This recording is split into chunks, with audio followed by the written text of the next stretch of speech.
Hi there, this is Anne from Music Discoveries. Welcome to an artistry lesson on my early intermediate harp composition called With Glowing Hearts. Here it is right over here. You can purchase it over at the Music Discoveries shop. Now, today we're going to talk about 3 elements to help you move this piece forward and to help you feel like you're playing with artistry and expression. So the 3 things are voicing, beautiful arpeggios, and what to do with the invitation to improvise at the end of the piece. So go get your sheet music, get your harp, and let's work together. So the first element that we're going to talk about is voicing. Now, voicing is when you need to bring out certain notes louder than others, particularly in one hand. And so let's just do a little exercise first, and then I'll show you where you can apply it in the piece. So make sure you have your harp here. You need to be set to a C major tuning, or A minor in this case. And will you please put your pointer finger on A, the A below treble C, and your thumb on D. Now we're going to bring out a hidden melody with the thumb. So the thumb is going to play D, C, and then B.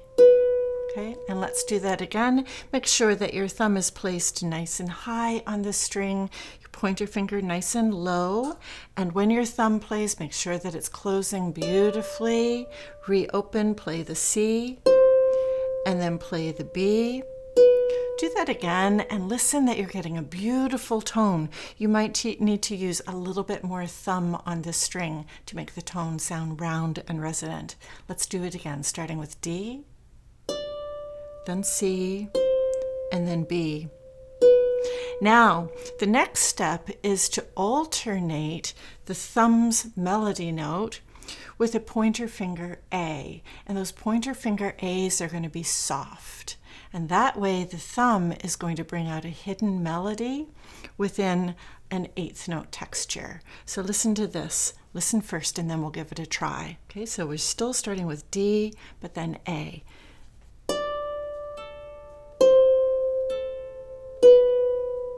Do you hear how I'm playing my pointer finger A's much softer? I'm exaggerating it somewhat, but that's okay. That's a good place to start. Okay, think of your thumb as being like maybe a 7 out of 10 volume. And then think of your pointer finger being more like a 2 out of 10 volume. Okay, we'll exaggerate it. Let's do it again. Start with your thumb. It's loud, soft, loud, soft, loud, soft, and do that again. Start to hear that hidden melody coming through. Ready, play.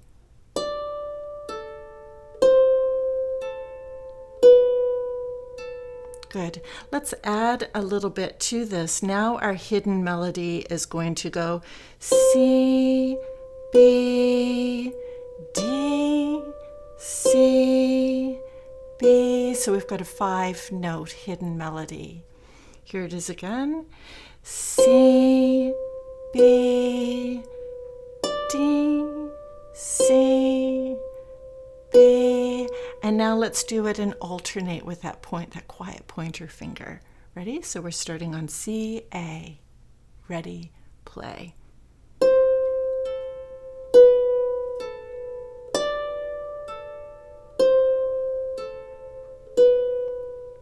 Are you able to hear the difference in tone? Let's try it again. Keep bringing out the thumb. C, B, D, C, B. Here we go again. Ready, play.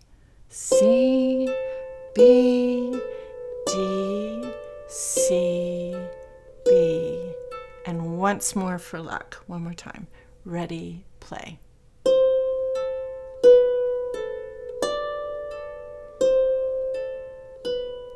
And just for fun, let's bring it down an octave to start on middle C and see how that one works. Same hidden melody, starting with C. Ready, play.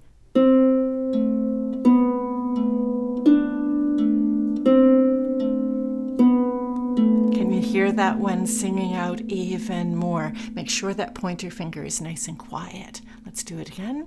Ready, play. C, B, D, C, B. So this is voicing. You're bringing out the hidden melody that is played by the thumb.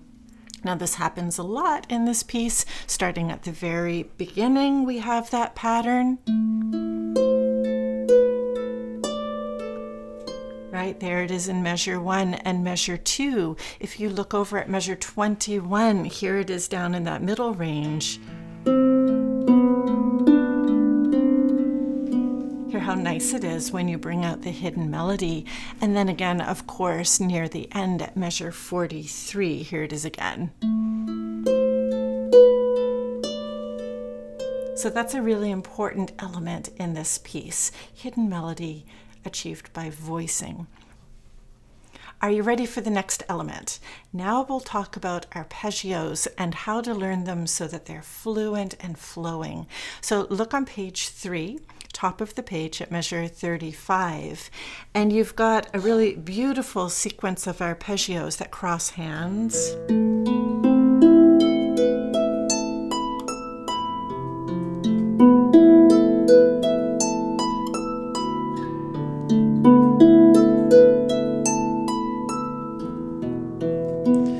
So I think the secret to getting these to be fluent is to learn the pattern so well that you don't need to look at the music. You need to be looking at your hands to do this. So let's start with the foundation, which is the left hand chord progression. Look at measure 35. The first 3 notes are for the left hand. This is just an A158 pattern. So just go find that A158 pattern. You don't need to play it, just find it on the strings. And then hop ahead to measure 37, and you'll see that left hand is simply skipping down to an F158. Hop ahead to measure 39. The left hand skips down to a D158. And then in measure 41, we move to an E158. So this is just a 4-chord progression. And if you need to write in any notes, those are the only ones I would write in, is A, F, D, and E for the starting note of each arpeggio chord progression. So now let's do those in the left hand and we'll play them. Ready? So we're starting on the A chord in measure 35. Ready? So this is an A158. Then skipping down to the F158. Skipping down to the D158. And yes, you need a big harp for this, and step up to the E158. Okay, now let's add the next 3 notes that the right hand plays, and there's a little bit of variation here. So go ahead and find your A158 in the left hand again. This is measure 35. The right hand does the next 3 notes with B, C, and E. All right, this is a good time to think about your alignment. That left hand thumb should be higher than the right hand fingers. If your hands are looking like this, your alignment is off. So nice alignment here. So let's hear those 6 notes. Ready, play. And we'll only go that far. Now hop ahead to 37. The left hand skips down to the F. Right hand, little difference, is on A, B, and E. I would call that a 1-2-5 pattern if I'm counting strings. A, B, E. Here we go, let's play. And then hop ahead to measure 39. The left hand is down to D. The right hand recycles. It does the same A, B, E, 1-2-5.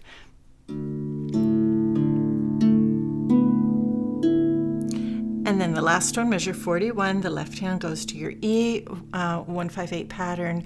Right hand only has 2 notes this time. It's B, E. B, E. Okay, let's practice that sequence one more time, starting from measure 35, and see if you can start to commit that to memory. All right, try as best as you can to memorize these patterns. Where's the left hand start? A for Anne, right? A, 1, 5, 8, and the right hand is right next door on B, C, E. Ready? 1 and 2 and 3 and. Good. Think about where does the left hand go next? Skips down to F, right hand, A, B, E. Think about where the left hand goes next. Down to D, right hand recycles, A, B, E. Doing great. Where does the left hand go next? It's E for the end. Ready? And the right hand, 2 notes only, B, E. B, E. Okay, let's go through that one more time and then we'll add the in-between measures. Okay, starting on A for Anne, right hand on B, C, E. 1 and 2 and 3 and. Skipping down to F and right hand on A, B, E. Skipping down to D and right hand on A, B, E. Stepping to E for the end and 2 notes only, B, E. Okay, good. You've got the foundation, you've got the building blocks for this chord progression. Now let's start adding the measures that involve the crossovers. So have a look at measure 38. Even though all of these notes are in the treble clef, it just means that we're high on the harp, we are going to play the first 3 notes with the left hand, A, B, E, and the last 3 notes with the right hand, also A, B, E. So your hand positions are matching, and that left hand should be above middle C. So it should sound like this. Okay, let's practice that. Open, place. Try to place all 6 strings at the same time for me right now. A, B, E, A, B, E. One more time. Open, place. Notice the 2 bottom fingers are just below the red string. Okay, so you might be using red as your visual landmark. A, B, E, A, B, E. Now we're not quite done because the right hand is going to play another melody note. So there's actually a 7th note here. It sounds like this. A, B, E, A, B, E, and the right hand comes back to the B. You'll see that in measure 37. Let's practice that again, all 7 notes. A, B, E, A, B, E, B. And when you play that 7th note with the right hand, that's going to overlap with the next arpeggio for the left hand. Okay, so now let's go back to measure 35 and let's start to glue it all together. Ready? So left hand on A, B, your A, 1, 5, 8, right hand on B, C, E. Okay, so you've got your 6 strings placed. Now, before we play, let's practice moving the left hand up and over to the A, B, E. Just do that one more time. Go find your A, 1, 5, 8. Practice moving up and over with the left hand to A, B, E. Okay, we want to have that all planned out. Okay, let's go slowly. 1 and 2 and 3 and. Cross over to A, B, E. Cross up to A, B, E. And let's stop there and do that one more time. Okay, go find it again. A, 1, 5, 8. B, C, E. 2 and 3 and. Cross over to A, B, E. Cross over to A, B, E. Now, right hand, get ready for the B. Left hand, skip down to the F position. Here we go. 1 and 2. Right hand on A, B, E. Cross over. Right hand, get ready for another B. Left hand, skip down to the D position. Ready? Come down to A, B, E. Cross over. crossover. Good. Now there's no B this time. We're on measure 41. The left hand is on the E158, right hand BE, and left hand finishes with BE. There, you did it. Let's go through it again, just nice and slow like that, so you have time to think about what's coming and working on getting it to be a little bit more fluent. Okay, let's go again.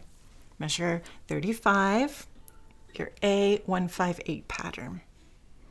1 and 2. Oh, it's getting sunny out. Do you see that? 1 and 2 and 3 and. Cross over to ABE, cross up to ABE, connect to B, and left hand goes to F position. ABE, ABE again. Connect to a B, and the left hand goes to a D position.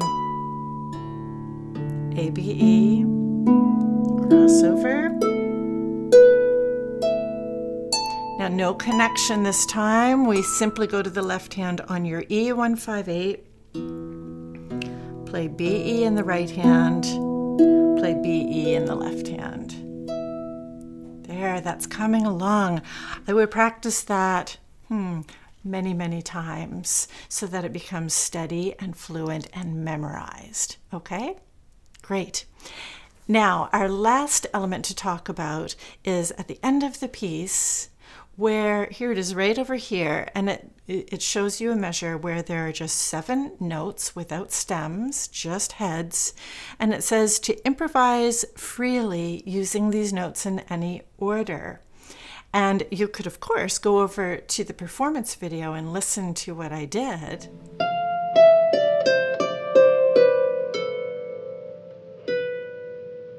And you could see if you can copy it.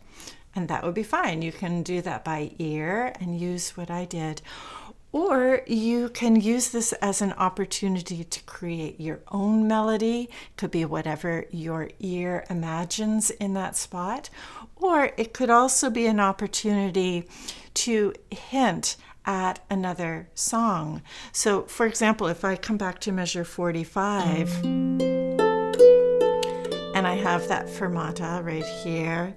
Now, I could be thinking about, I think I'd like to go and play Hope for Tomorrow next. You could just insert a little bit of a hint.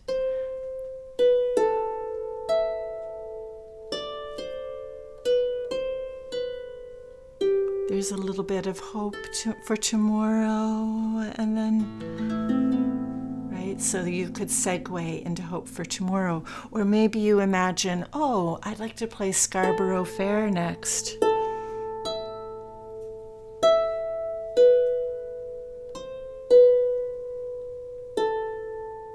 Right? So use your imagination. So that spot could be a hint at another song, either a song that's coming or one that you've just played. So it's a way of connecting your pieces. Hope for Tomorrow, Scarborough Fair, both of those are in A minor. Those will both work well. If you think of another one that you would like to hide in this little invitation to improvise, tell me down in the comments what you're going to do here. And then, by the way, let's look at the last chord. Pay close attention to the direction of the arrows here. So in the left hand, we have a 1, 5, 8, and on A, and the arrow is going upward. So that's pretty normal for us. But look at the right hand. We have an E and a C and a B, but the arrow for the roll is pointing downwards. So I want you to play this from your thumb down to finger 3. 1, 2, 3. Now, when you play it hands together, I would listen for the 3 notes going up in the left, and then the 3 notes going down in the right. So hear the 6 separate notes, but changing directions. And try to get it as fast as you can. I think it sounds just a little bit moodier and more interesting than if it was an upward arpeggio, an upward roll. Here it is, all upward.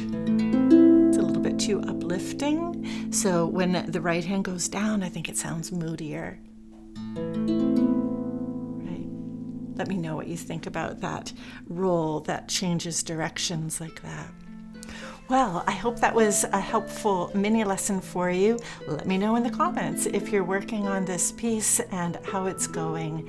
And I'll look forward to seeing you in the next mini lesson.